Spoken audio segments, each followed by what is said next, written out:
Saan ka man naroroon, mahal ko, mananatili kang buhay sa aking puso. Ramdam kita sa bawat sandali. Dahil buhay na buhay ka sa himig ng pag-ibig. Himig ng pag-ibig. I need your love, you brighten up my day. Isang himig na maging gabay sa mga taong wagas na nagmamahalan. Duyan ng malabahagharing pag-ibig na hihili sa puso at pakiramdam. Himig ng pag-ibig. Isang dula na kung saan iikot ang iba't ibang kwento na inyong mapapakinggan mula Lunes hanggang Sabado. Sa pluma at direksyon ni Luvimin Aquino. Dito sa Lovelet Artist and Talent Center Drama Productions, handog sa inyo ng #1 and most trusted radio network in the country, Bumbo Radio Philippines. Basta Radio. Bumbo.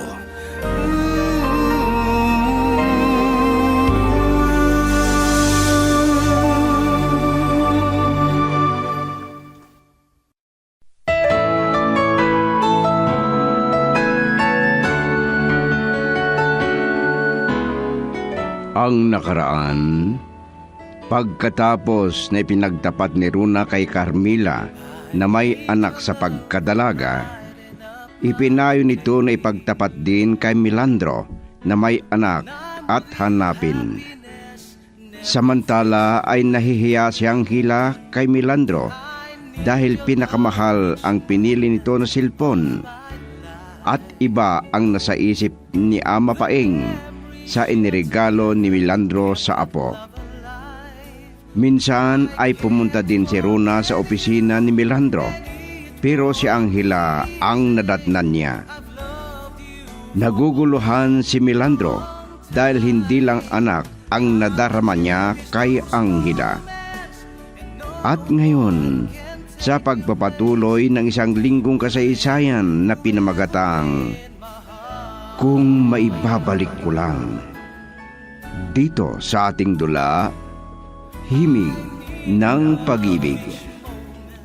Of my life, the memories shared together kept that love alive.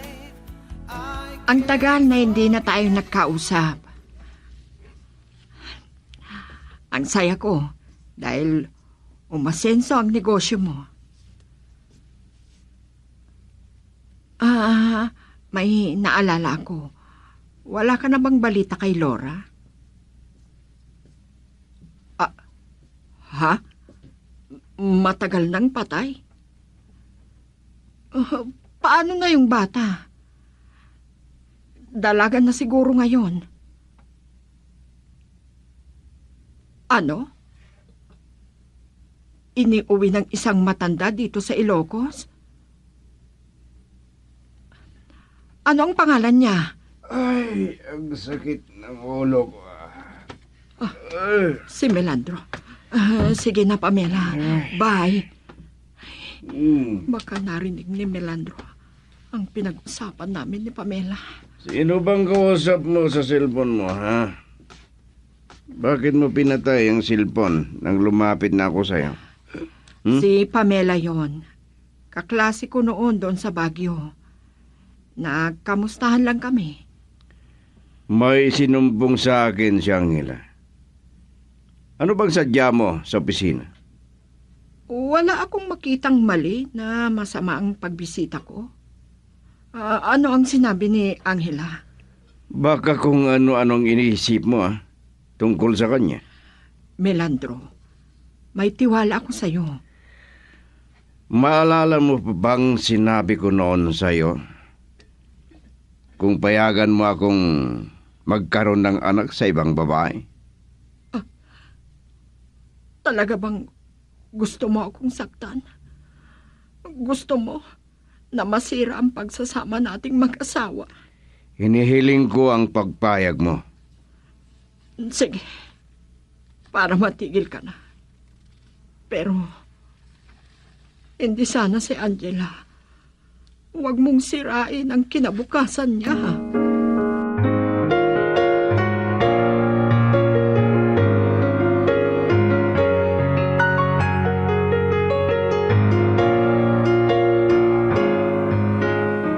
Talaga ba na hindi mo maalala ang pangalan ng matandang yon?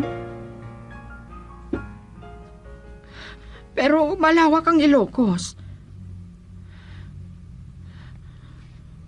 Pakiusap. Isipin mo sana, Pamela. Tutumbasan ko ang gagawin mo para sa akin. Sige. Maraming salamat.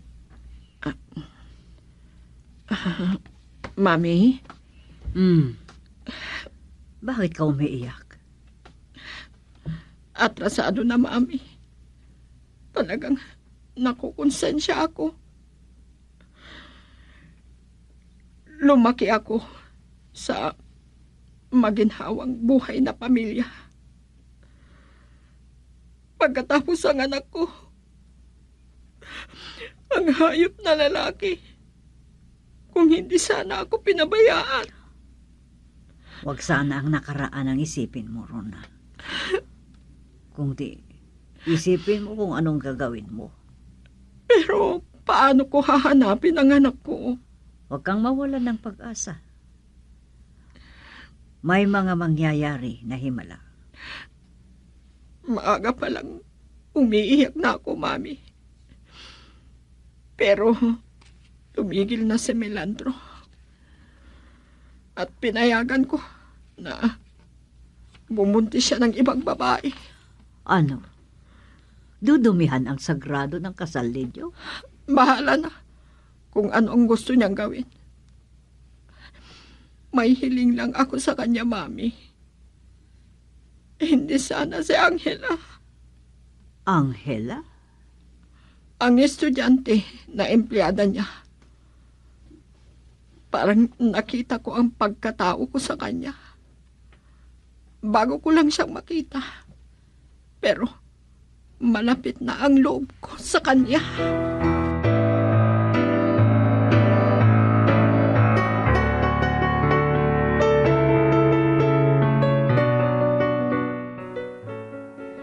Masakit ang katawan ko ngayong umaga. Lalabas sana ako para bumili ng ititinda ko sa junk shop. Pero parang hindi ko kayang magtrabaho. Kaya dito muna ako mahiga sa salas. Ay kung sakali na bumuti ang pakiramdam ko mamaya.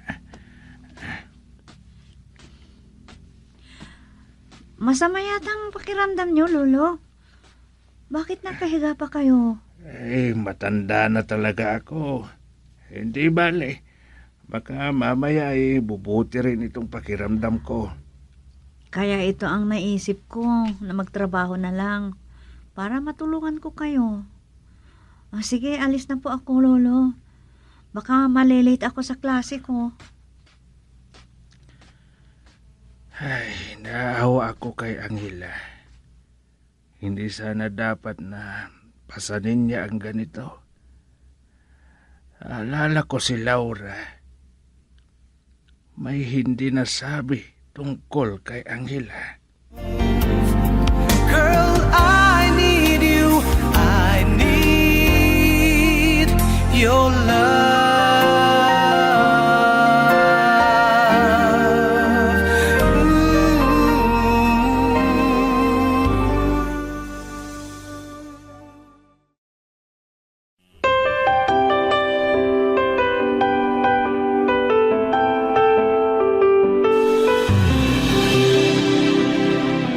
Si Sir ang tumatawag.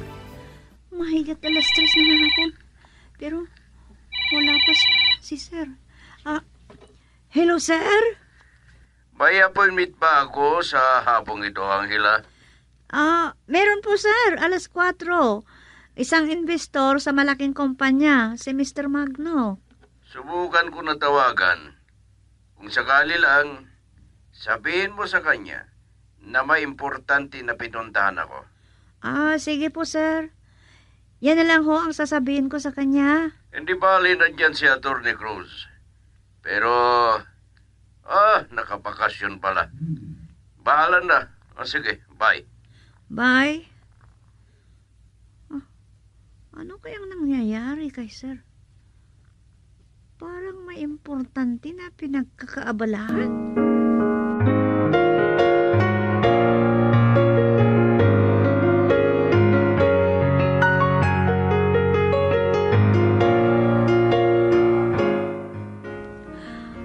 Magandang hapon po sa inyo, ma'am. Pasensya na, hindi ko nabuksan kaagad ang pinto. Dahil may ginagawa po kasi ako. Siya ba si Angela? Maganda. Angela, si Mami Carmela. Pareho kaming nurse sa ospital. Pero Mami ang tawag ko sa kanya. Dahil parang isang ina ang turing ko sa kanya. Umupo kayo, ma'am. Gusto ba ninyong magkape? O magtitimpla po ako? Salamat na lang, ha? Pero hindi ako nagkakape, Angela.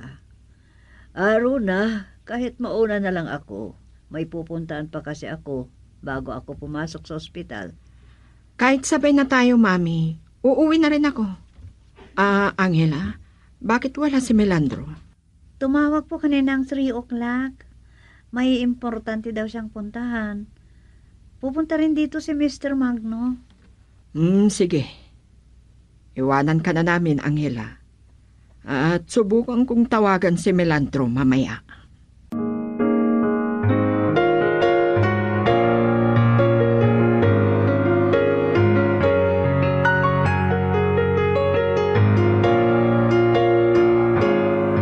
Hindi ako nagkakamali. Ang kotse ni Melandro. Sabi ko na nga ba.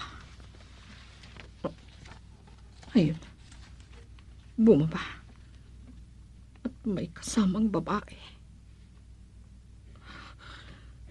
Bakit, Melandro? Talagang tinutuo mo.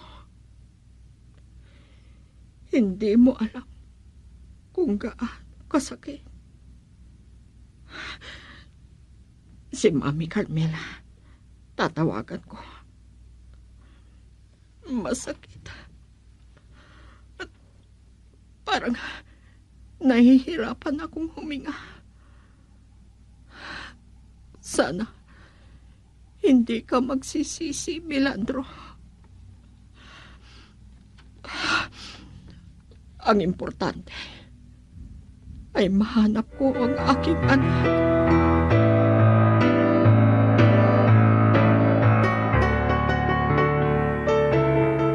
Mami Carmela. Runa. Nandito pa ako sa bahay, pero mamaya lang nasa ospital na ako. Nandito lang ako sa kotse ko, Mami. At nadaanan ko si Melandro. Ang sakit ng nararamdaman ko. May kasama siyang babae. Ha? Talagang ginawa na niya, Mami. Hindi alam ni Melandro na nasasaktan ako. Ngayon, anong plano mo? Pinag-usapan na namin ito.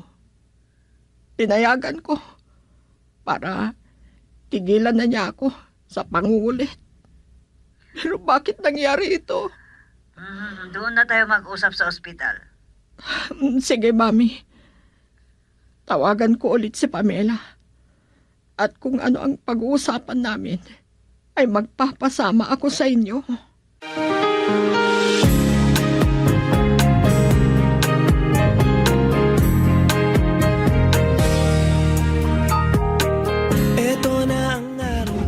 Umalis na ako doon sa opisina na hindi ko nahintay si Sir Melandro. Bumalik pa si Mr. Magno na nagagalit. Tinawagan ko si Sir pero hindi naman sumasagot. Angela, dumating ka na pala. Tricycle naman yung narinig ko na tumigil sa tapat ng gate. Opo Lolo, nag-tricycle na ako umuwi. Maghapon kasi si Sir nawala sa opisina. Mabuti naman kung hindi kayo laging magkasama. Baka kung ano pa ang mangyari sa paglalapit ninyo. Parang ama na ang turing ko sa kanya, Lolo. Pumunta pala si Ma'am Rona doon. Pero hindi niya nadatnan si Sir Melandro. May kasama siyang isang nurse at Mami Carmela ang tawag niya doon. Nagapunan ka na ba? Hinintay kita. Kaya hindi pa ako kumakain. Madalang pala tayo magkasabay na kumain na, Lolo. Girl, I need you. I need your love.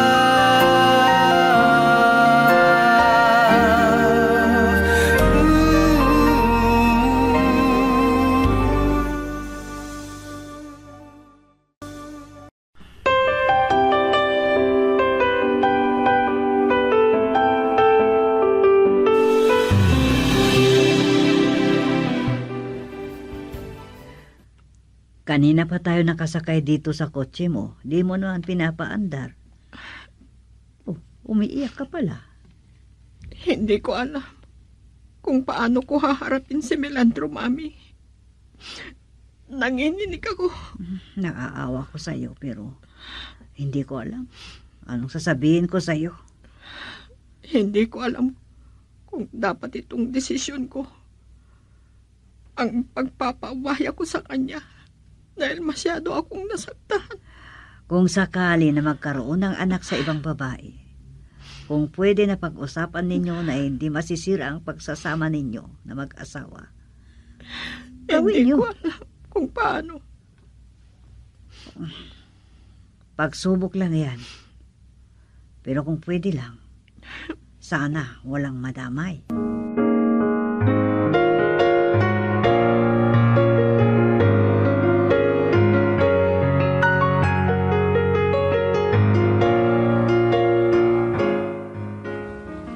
Kanina pa ako nakauwi dito sa bahay.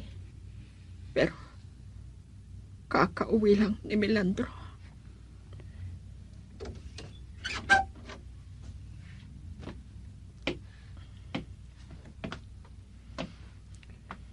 Narinig mo ang pagbusina ko. Sana ikaw ang nagbukas ng gate. Hindi ang katulong. Maghapon kayo na nagsama ng babaeng yun. Talagang ang tagal ninyo. Siguro, nagsawa ka, diba? Ron, Hindi ka na makapagsisinungaling sa akin. Nakita ko kayo. ano ang problema dyan? Pinag-usapan natin, di ba? Natatakot ka ba na kung magkaroon kami ng anak ni Lara, ay siya ang kapiling ko? Ganun ba? Nasa sa iyo ang desisyon, Melandro. Kung papayagan mong masira ang pagsasama nating mag-asawa.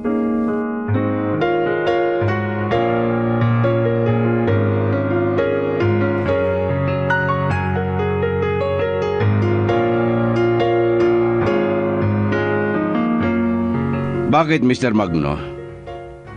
Maliwanag ang usapan natin noon. Ano? Hindi na sinabi ng sekretarya ko na may pinuntahan ako? Hindi pwede ito. Sir, ito na ang kailangan niyong papeles. Ano ba ang bilin ko sa iyo, Angela?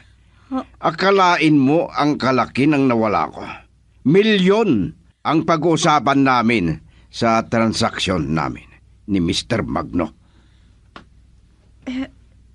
Sir, tinawagan ko po kayo pero... Wala bang silbi ang mga naibigay ko sa'yo? Ha? Tinawagan ko po kayo, sir, pero hindi kayo sumasagot. Sige. Iwanan mo ako. May kausap ako. Gusto ko mag-isa. Sige po. Hello? Ano? Kabibigay ko lang ng pira sa'yo kahapon. Sige. Hindi problema ang pira sa akin. Basta bigyan mo ako ng anak.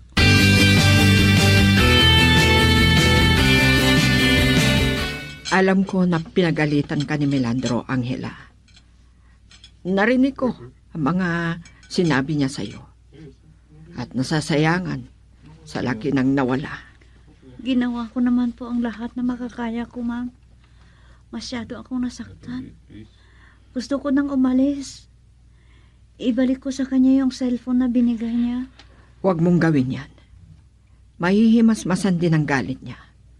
At maiisip niya ang pagkakamali niya.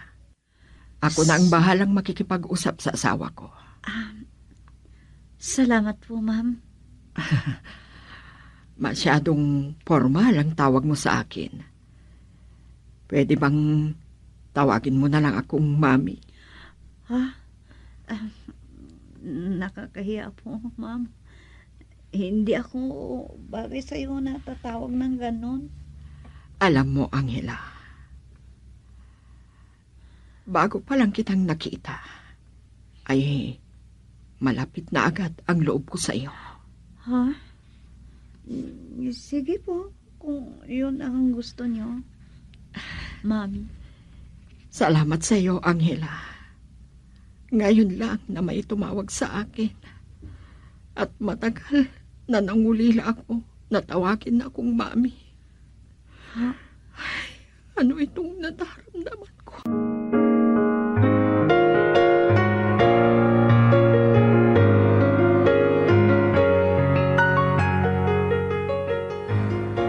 Ayaw ko sanang sabihin to sa'yo. Baka masaktan ka lang. Pero masakit din ang loob ko kung nakikita kitang umiiyak. Pabayaan lang ninyo ako sa gusto kong gawin, mami. Ang hindi ko lang nagustuhan ay idadamay pa niya si Angela. At kasalanan niya kung bakit hindi itinuloy ni Mr. Magno ang transaksyon nila. Kawawa naman yung bata. Galit na galit daw si Mr. Magno. Tinawagan ni Angela pero hindi sumasagot dahil nagpapakasawa sa ligaya. Kumusta pala si Pamela? May balita na ba? Hindi siya sumasagot nung tinawagan ko. At hindi ko pa maharap. Oo nga pala, mami. Plano ko na anyayahan si Angela doon sa bahay. At pumunta rin kayo.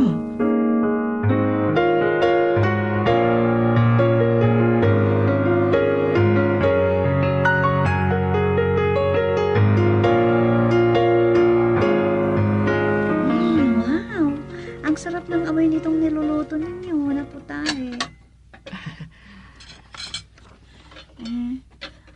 Nahiya sana ako na magpagabi pero gutom na po kasi ako. Sandali lang ito. Pero wala pa rin si Mami Carmela. Oh, Angela. Ikaw palang kausap ni Rona dito sa kusina. Narinig ko ang boses mo kanina. Niyayaya po ako ni Madam, Sir.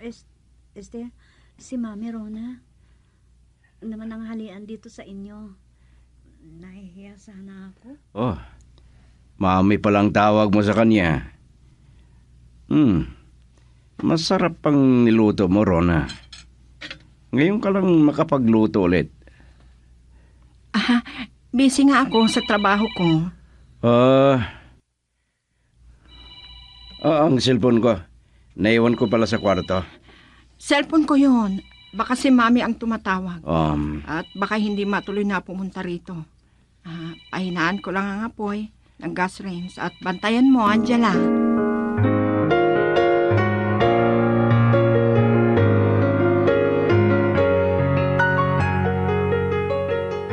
Ganun na lang ang panginginig ko, Mami. Dahil sa nagtanungan natin. Yan daw na maliit na bahay ang tinitirhan ng matanda na nag-alaga sa anak ko. Pagkatapos na namatay si Laura.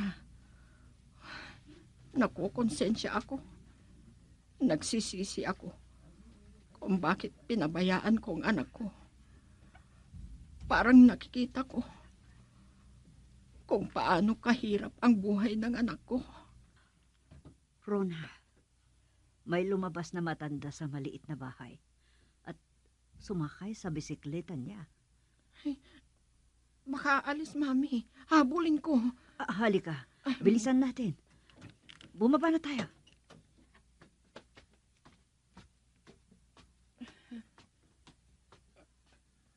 Ha? Sino kayo? Magandang umaga sa inyo, Ama. Kayo po ba si Ama Paeng? Oo, ako nga. Ano ba ang may paglilingkod ko sa inyo? Girl, I need you. I need your love.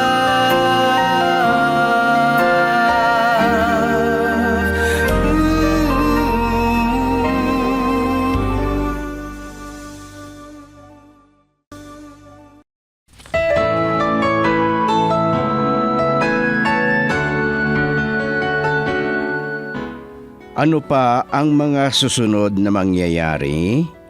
Mga giliw naming tagapakinig, pakinggan bukas ang karugtong ng isang linggong kasaysayan na pinabagatang Kung May Babalik Ko Lang. Dito sa ating dula, Himig ng Pag-ibig. Isinulat ni Delphine Dumayas at sa direksyon Lubimin Aquino Sr.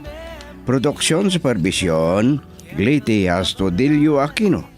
Mula sa Lovelet Artist and Talent Center Drama Productions, inihandog sa inyo ng number 1 and most trusted radio network in the country, Bumbo Radio Philippines.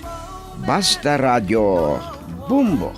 And take your place deep within, forever in my heart.